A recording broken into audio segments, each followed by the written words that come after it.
Olá pessoal, sou o professor Antônio Botão de Arquivologia e vamos tratar do assunto arquivos permanentes. Vamos aos tópicos. Arquivo permanente corresponde a um local ou uma fase do ciclo de vida dos documentos onde a documentação de caráter permanente, ou seja, com um valor secundário, é tratada e tem como atividades o arranjo, a descrição e publicação, a conservação e a atividade de referência. Vamos ver uma a uma.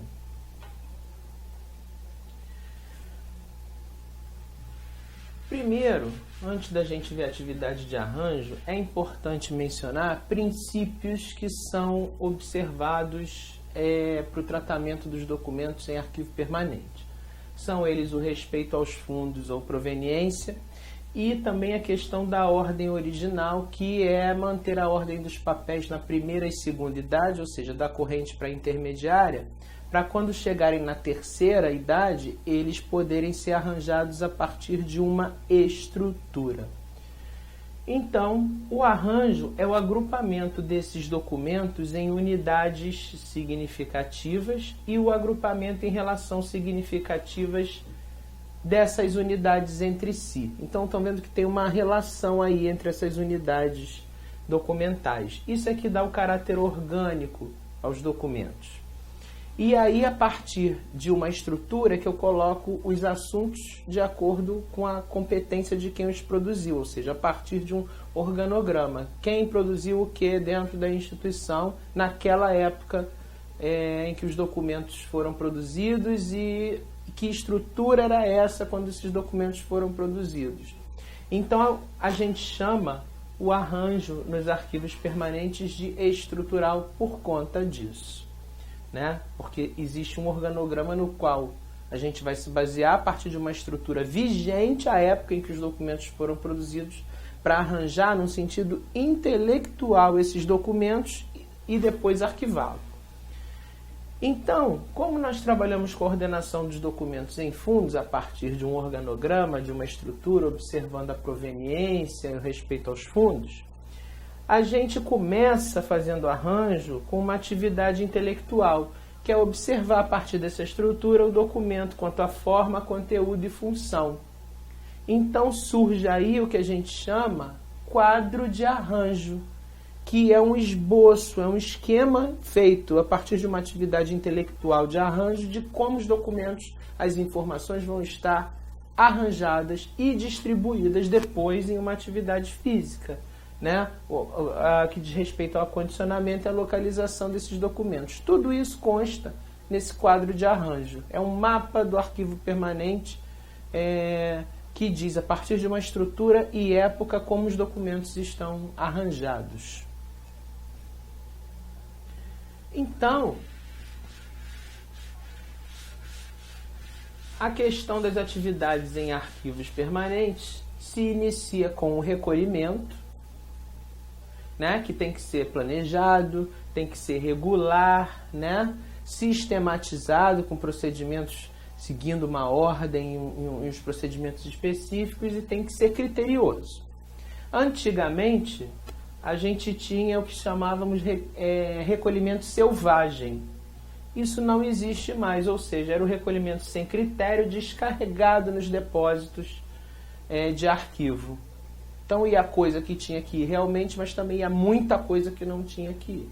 Então, depois que surgiu a gestão e a institucionalização dessas atividades em arquivo permanente, claro que acabou esse recolhimento selvagem. E aí a gente tinha nele como se fosse assim, fazer a limpa no arquivo, pegar um monte de documento e jogar no depósito de arquivo permanente. Era assim que era feito. Como eu estava falando, quando a gente faz o arranjo, primeiro de tudo a gente vai desempenhar uma atividade intelectual chamada,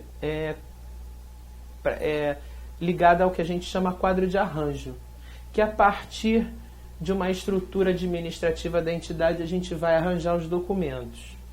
Essa estrutura não é fixa, esse organograma não é fixo, é mutável, porque conforme a instituição vai evoluindo estruturalmente, o organograma vai mudando. Então eu sempre vou ter um organograma diferente ligado aos documentos que são produzidos naquela época em que o organograma está vigorando. Então, a partir desse organograma, a gente distribui os nossos documentos por fundo, pela sua subdivisão, que é a série, pela subdivisão da série, que é uma subsérie, seção, subseção e por aí vai. Até se chegar ao dossiê, que seria uma pasta com documentos, mas o item documental é que é a unidade documental. A gente chama isso, né, de multinível. Você vai, inclusive, fazer a próxima atividade, que é descrição e publicação, no sentido de usar estes níveis de detalhamento estrutural da documentação nas organizações.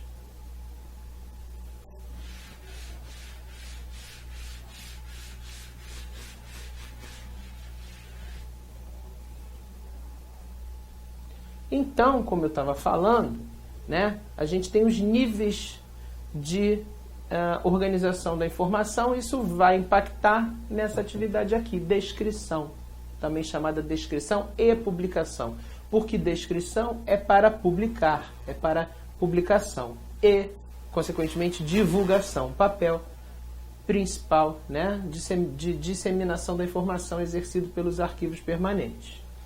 Então, a descrição, ela é típica de arquivos permanentes. Se virem isso relacionado ao arquivo corrente ou intermediário, está errado. Ela consiste na elaboração de instrumentos de pesquisa que vão identificar, rastrear, localizar os dados, seja por uma via sumária ou por uma via analítica. Via sumária é só você revelar a composição do fundo, você não chega a revelar o conteúdo. A via analítica é quando você revela, além da composição, o conteúdo dos documentos, chegando em algumas situações até descrever o documento individualmente. Vamos ver como é que é isso. Então, isso facilita o acesso à divulgação do acervo. E toda descrição tem produto. Qual é o produto dela? É um instrumento de pesquisa. E a gente tem esses tipos aqui: o guia, o inventário, sumário analítico, o catálogo e o repertório.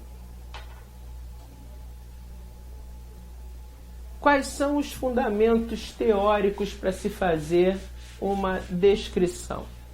A descrição tem que partir do geral para o particular, sempre, né? Do fundo até o item documental. A escolha, tem que haver escolha de prioridades para os instrumentos parciais, que são os inventários.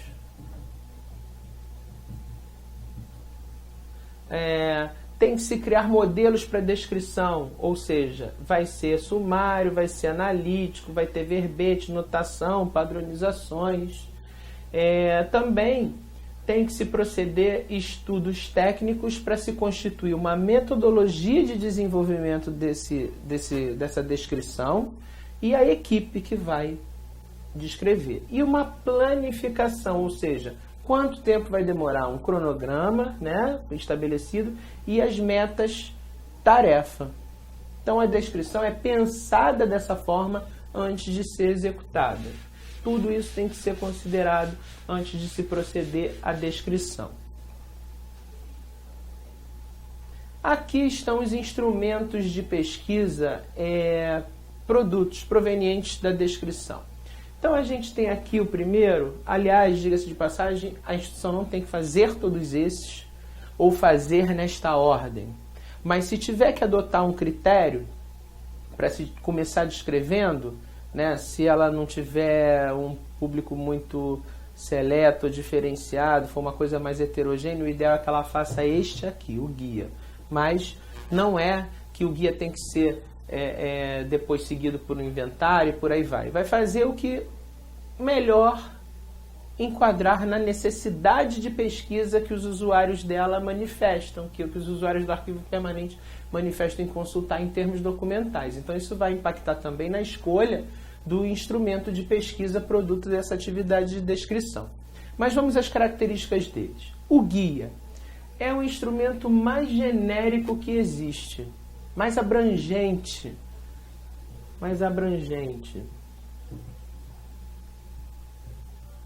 Ele informa a totalidade dos fundos existentes naquele arquivo permanente, a finalidade de informar sobre o histórico da instituição, a natureza, a estrutura da instituição, período de tempo que o acervo abrange, a quantidade de cada fundo integrante do arquivo da instituição, tem endereço, telefone, horário de funcionamento, condução para o local, regulamento de consulta, recursos oferecidos ou exigidos ao pesquisador, tem homepage, tem site, tudo. Então, se vocês se depararem com esta gama, esta enxurrada de informações em uma questão, saibam de cara que ela está mencionando um guia. Não tem muito o que questionar nesse sentido. Como o guia é um instrumento genérico, abrangente, ao contrário dele a gente tem o inventário, que o inventário não descreve o fundo como todo. O inventário pinça, escolhe alguma unidade documental, né, unidade administrativa para descrever. Ele não vai descrever o fundo todo, ele vai selecionar uma lá, claro, que se baseando em algum critério. Então o inventário é um instrumento parcial. Nesse sentido, a gente tem o inventário sumário e o inventário analítico. O sumário é onde as unidades de arquivamento de um fundo ou uma de suas divisões são identificadas e descritas sucintamente. Então, só revela a composição desse fundo. Só diz o que tem em termos documentais, não o que trata cada documento, mais uma vez explicando. Ele vai refletir o arranjo, e a finalidade dele é descrever, como eu falei, a composição do fundo. E possui introdução. São as características marcantes aí do inventário sumário. Já o inventário analítico, as unidades de arquivamento são descritas detalhadamente, ou seja, pormenorizadamente, e proporciona ao usuário conhecimento individualizado dessas unidades de arquivamento. Conhecimento individualizado das unidades de arquivamento. Por exemplo, uma série. Não individualizado do documento em si, porque para isso tem um outro instrumento de pesquisa. Vamos adiante.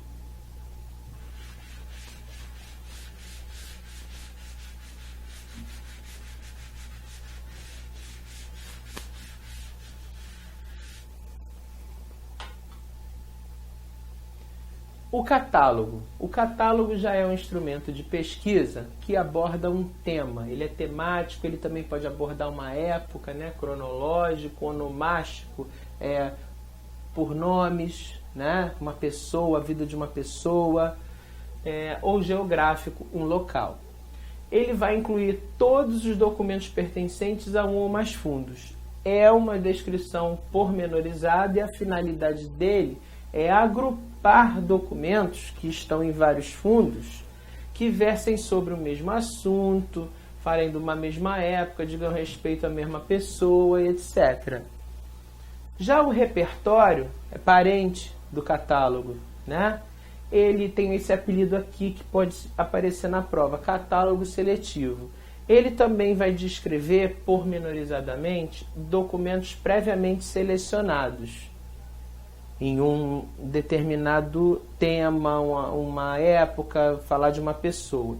Mas esses documentos têm valor específico, porque a intenção é ressaltar documentos individuais. Então, dentro de um tema, você tem todos os documentos que falam daquele tema, mas tem uns que individualmente o repertório vai fazer uso para descrever. Ele não vai descrever todos relacionados àquele tema, senão ele seria um catálogo. Ele vai pegar uns especificamente para descrever pormenorizadamente, individualmente, esses documentos. Por isso que ele parece com um catálogo. Fica aí um esclarecimento que para existir um repertório não precisa pré-existir um catálogo. São duas coisas totalmente dissociadas e desvinculadas.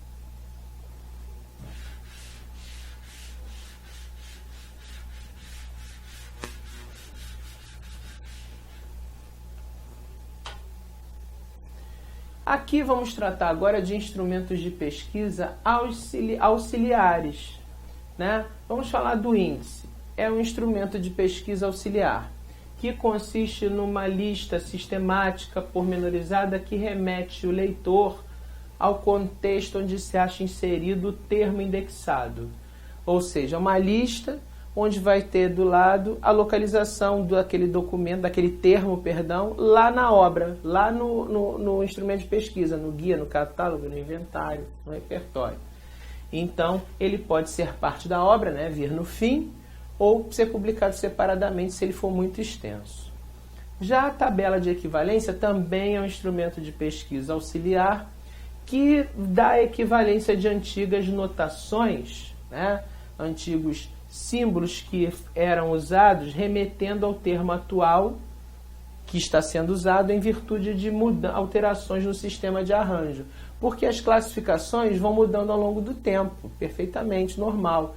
E aí, essa tabela de equivalência vai me dizer que aquele termo, aquela notação, né, aquele termo não é mais usado hoje em dia, mas vai me remeter ao termo que está sendo usado atualmente, para não perder a informação, para não ficar uma coisa solta, ficar no ar, e eu não conseguir atender a consulta do meu pesquisador, do meu usuário.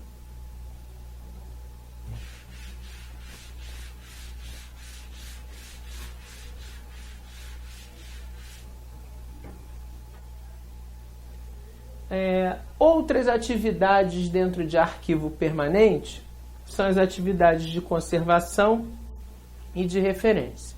A conservação implica em proteção aos documentos. Vou estabelecer medidas para dar longevidade ao documento, já que eu vou preservar para sempre. E aí eu vou adotar essas medidas para segurar o máximo de tempo, né, impedir a sua deterioração. Já a atividade de referência estabelece políticas de acesso aos documentos. O que é isso?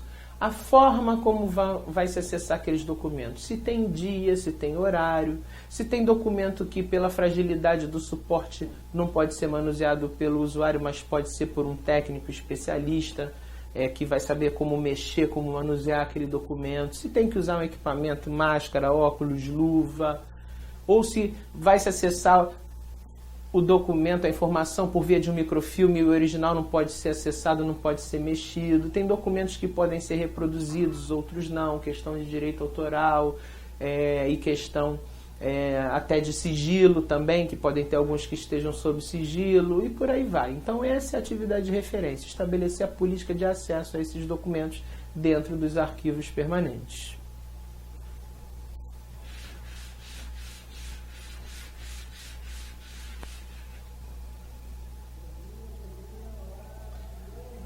Umas dicas aqui para vocês a respeito dos fundos, né? Vamos falar de fundo aberto e fundo fechado. Fundo aberto é quando a empresa está funcionando e produzindo e recebendo documentos. Um fundo é aberto quando a empresa está em atividade, ela continua produzindo e recebendo documentos cotidianamente. Já o fundo fechado, ele não recebe mais documentos. A instituição não se encontra mais em atividade, a instituição fechou. Então a gente diz que tem um fundo fechado com as seguintes características: data inicial e final da produção, ele tem uma data cronológica, né, uma data de produção inicial e final dos documentos e uma quantidade X de documentos contidas nele.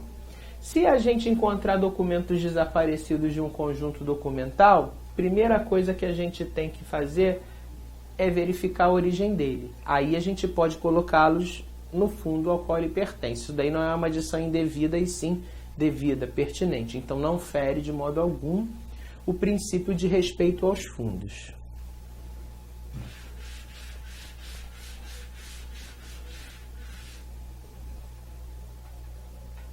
Com isso, terminamos o nosso tópico sobre arquivos permanentes em arquivologia. Até um próximo encontro, pessoal!